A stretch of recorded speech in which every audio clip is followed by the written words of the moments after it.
Այլևս մարդկության պատմության մեջ հայտնի չէ որևէ դրվագ, երբ երկրի իշխանությունը պայքարել է իր իսկ պետականության դեմ։ Տեսականորեն այն հավանական է, երբ երկրի բարձրագույն օղակներում կարող են հայտնվել թշնամի կամ թշնամորեն տրամադրված ուժեր։ Հայաստանում բազմաթիվ չլուծված խնդիրները պայմանավորված են երկիրը կառավարելու անկարողությամբ, մասնագիտական կրթության և փորձառության պակասով, պատասխանատու պաշտոնյաների պատեհ կամ անպատեհ որոշումներով։ Հայաստանում կադրերի նշանակումը կուսակցական նշանակությամբ դարձել է իսկական պատուհաս։ Բարձր պաշտոններ են զբաղեցնում ռեստորանի նախկին մատուցողը, մանկավարժը զբաղեցրել է պաշտպանության նախարարի պաշտոնը, պաշտպանության նախարարի տեղակալի պաշտոնում հայտնվել է ռազմական գործերից անտեղյակ նախկինում քաղաքապետարանի աշխատակից, իրավաբանը զբաղեցրել է առողջապահության նախարարի պաշտոնը, հայկական ատոմակայանը ղեկավարում է ոչ մասնագետ նախկին անվտանգության աշխատակից, բազմաթիվ ռազմականացված առանցքային գերատեսչություններում, այդ թվում ներքին գործերի, արդարադատության,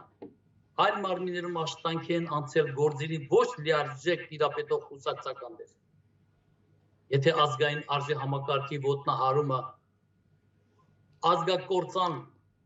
հասկացողություններ, ապա կադրերի քաղաքականությունը այս կտրվածքով պետականակործանման կտրվածքով է արվել։ Այդ բոլորի հետ մեկտեղ չի գործում ժողովրդավար երկրներին բնորոշ օրենսդիր, գործադիր, դատական մարմինների անկախ գործունեությունը։ Բոլոր որոշումները հրանգավորում են վարչապետի կողմից։ Իշխանությունը նույնացվել է սեփականության հետ։ Այդպիսի պայմաններում քաղաքական լարված իրավիճակը կարող է նաև պայմանավորված լինել որոշումների մոտ կանգնած պաշտոնատար անձանց, մշտապես կասկածամիտ եւ անհավասարակշռ վարքագիծը։ Քանի որ Հայաստանում ցանկացած պետական նշանակության որոշումներ կատարում են անհատի կամ նեղ շրջանակի կողմից, հետևաբար բացառված չէ որևէ պաշտոնյայի հոգեհուզական վարքագծի ազդեցությունը որևէ պետական կարևորագույն որոշումների վրա։ Բժշկագիտական մոտեցումը այն է, որ որոշ մտային կամ հոգեհուզական հիվանդություններ ունեցող մարդիկ հանգիստ պայմաններում չեն տարբերվում առողջ մարդկանցից, սակայն անկանխատեսել նրանց վարքագիծը ստրեսային ուշադրություն պահանջող դեպքերում եւ այդպիսի մարդկանց ներգրավումը պատասխանատու պաշտոններում ունի պետական անվտանգության նշանակություն։ Եվ եթե շարքային քաղաքացու դեպքում այն քիչ անհանգստացուն է, ապա պատասխանատու պաշտոնյաների դեպքում գնահատական տալը կարևոր է։ Խորհուրդ կտայի ոչ թե ներկայում, այլև ապագայում մյուս իշխանությունների հրամաններով կամ արձանագրություններով Հայաստանում հիմնադրել առողջության վերահսկման պետական կոմիտե կամ մեկ այլ անվամբ կառույց, որի գործառույթը լինի բոլոր պատասխանատու աշխատող մարդկանց բժշկական հետազոտությունները անցկացնելը ամենամյա կամ երկամյա կտրվածքով հավանական նեյրոհոգեկան, ինչպես նաև որոշ էնդոկրին հիվանդություններ հայտնաբերելու նպատակով իրականությունը ստապ գնահատելը եւ օբյեկտիվ որոշումներ կայացնելը պահանջում է պատասխանատվության զգացումով հոգեպես առողջ եւ հավասարակշռած պաշտոնյա կամ պաշտոնյաներ։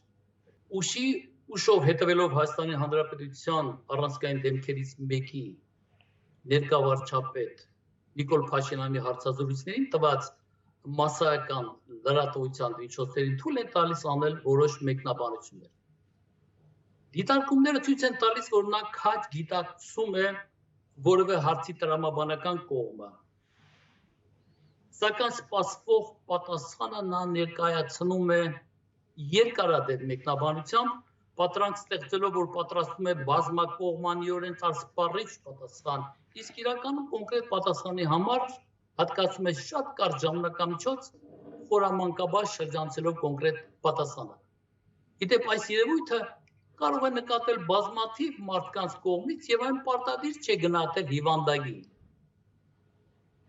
Սակայն եթե որևէ անձի ճարտասանությունը մասաների կողմից կարող է ընկալվել վստահ եւ իրավիճակին տիրապետող անձնավորության, ապա բժշկագիտական տեսանկյունից ուշադրություն է դարձում բառերի տրամաբանական ընթացքին, մեկ նախադասությունից մյուս անցնելու ժամանակային դադարին, ինչպես նաև ձայնային ելևէջների կտրուկ փոփոխություններին։ Վարչապետի մոտ նկատվում է անհավասարակշռված վարքագիծ։ Այն ինձ մոտ չի ձևավորվում այն պատճառով, որ անում է ոչ հայամետ հայտարարություններ, այլ այն պատճառով, որ սկզբում կարող են իրեն տիրապետող սկսի անհամեմատ հանգիստ, հետագայում վերածվի անզուսպ եւ ոչ համարժեք վարքագծով անձնավորության, որը կարող է լինել բժշկությանը հայտնի ախտանիշների հետևանքը։ Իսկ այդ ախտանիշները հետևյալն են. ներքին նյարդային եւ զգացմունքային գրգռվածություն, կասկածամտություն կամ վստահության կորուստ, որ իրեն կարող է գաղտնալսում են, տրամադրության կտրուկ փոփոխություններ, սուտ խոսալու, մտքերը յուրովի ձևակերպելու հակում, անսովոր ժեստեր, ծամացողություն, թատերականություն, հակում ալկոհոլի կամ թմրամիջոցների նկատմամբ եւ վերջապես պատասխանատվության զգացում բացակայություն։ Մարդկանց ոչ պատշաճ վարքագծի ճշգրիտ պատճառը հայտնի չի, այնուամենայնիվ ենթադրվում է կենսաբանական, հոգեբանական, սոցիալական գործոնների համակցություն, որոնք կարող են առաջացնել այս պայմանները։ Պատճառների ցանկում կան նաև գենետիկ նախատրամադրությունը, այդ կերպ ծնողների հոգեկան հիվանդությունը։ Առկա է նաև գլխուղեղի երկրորդ արձագանքային համակարգի գերակայությունը առաջինի նկատմամբ, այլ խոսքով ներքին երևակայական խոհերը կարող են գերակայել իրական աշխարհանկալմանը։ Հետևաբար անձը ղեկավարում է բացառապես ներքին մտավախություններով։ Փաշինյանի մոտ ժամանակի ընթացքում ձևավորվել է բառախաղերի միջոցով ինքնապաշտպանական ռեակցիա, գիտակցելով, որ մտքերը իրենց անկախ կարող են տեղափոխվել մեկ այլ տրամաբանական դաշտ եւ ասելիքը կարող է չվերաբերվել տվյալ նյութին, այդ պատճառով հաճախ նա օգտագործում է բառերի կրկնություն, որը տալիս է ժամանակային հնարավորություն մտքերը հավաքելու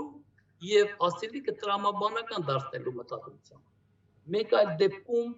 բառերի կրկնությունը կարող է լինել լսողներին իր ասելիքը հաստատելու եւ վստահելի լինելու նպատակով։ Եվ եթե բառերի կրկնությունը առավելագույն 3-4 անգամ է, այն կարող է դիտվել իր խոսքը լսողներին հավաստի դարձնելու համար։ Իսկ եթե այն կրկնում է բազմաթիվ անգամ, ինչպես նկատվեց Գերմանիայում հայկական համայնքի հետ հանդիպմանը շուրջ 11 անգամ, ապա այն միտում ունի կորած մտքերը հետ բերել նպատակով։ Իսկ մտքերի ինքնական հեռացումը ներհոգեկան հիվանդության ախտանիշ է, որը կոչվում է մտքերի ճեղքում, որը բավականին ուսումնասիրված ոլորտ է եւ ինքնական ազդակների հետևանք է։ Իդեպ այդ ազդակները պարտադիր չէ, որ լինեն արտաքին, օրինակ ոչ ցանկալի հարցեր տալը, այլ ներքին կարող են լինել։ Փաշինյանի մասնակցությամբ նաև կառավարության նիստերը հիշեցնում են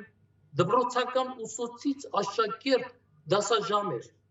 որոնց վարչապետը զբաղված է, այսպես ասած, ամենից հասկացող ուսուցիչ դերակատարությամբ։ Դա բժշկագիտության մեջ հայտնի հոգեհուզական խառնվածքի ախտաբանական նարցիսիզմի փայլուն օրինակ է, որը ենթադրում է ծայրահեղ ինքնագոհ հոգեխառնված եւ բոլորին համարում են վերին բարձր ինտելեկտի ամեն ինչի տեղյակ եւ անփոխարինելի անձնավորությամբ։ Ես նախկինում բազմիցս դիմել եմ կոչով Հայաստանի խորհրդարանի ինտերմեդիատ ֆրակցիաներին Հայաստանի ներկա վարչապետի ենթադրյալ հիվանդություն հայտնաբերելու նպատակով կազմակերպել ստորագրահավաք մասնագիտական հանձնաժողով ստեղծողական կարգով հրավիրելու նաև արտասահմանյան գործընկերներ։ Ասել որ ստորագրակ չկա հիմա հավաքված եւ նա քվորումի հետևանք չէ, յուրաքանչյուր պատգամավոր կարող է ինքը անել այդ առաջարկությունը։ Այսպիսի հանձնաժողովի արտորոշումը կարևոր գործոն է բոլոր ռատիֆիկացված փաստաթղթերը օրինական ճանաչելու նպատակով։ Ըստ իս գնահատելով ենթադրյալ հիվանդի տեսանելի վարքագիծը, նաև որպես բժշկագիտական բնագավառի մոտ կանգնած մարդ, ասեմ, որ նա չի կարող ազատվել քրեական պատասխանատվություն։ Թերևս հոգեբուժները պետք է որոշեն այդ հարցադրումները։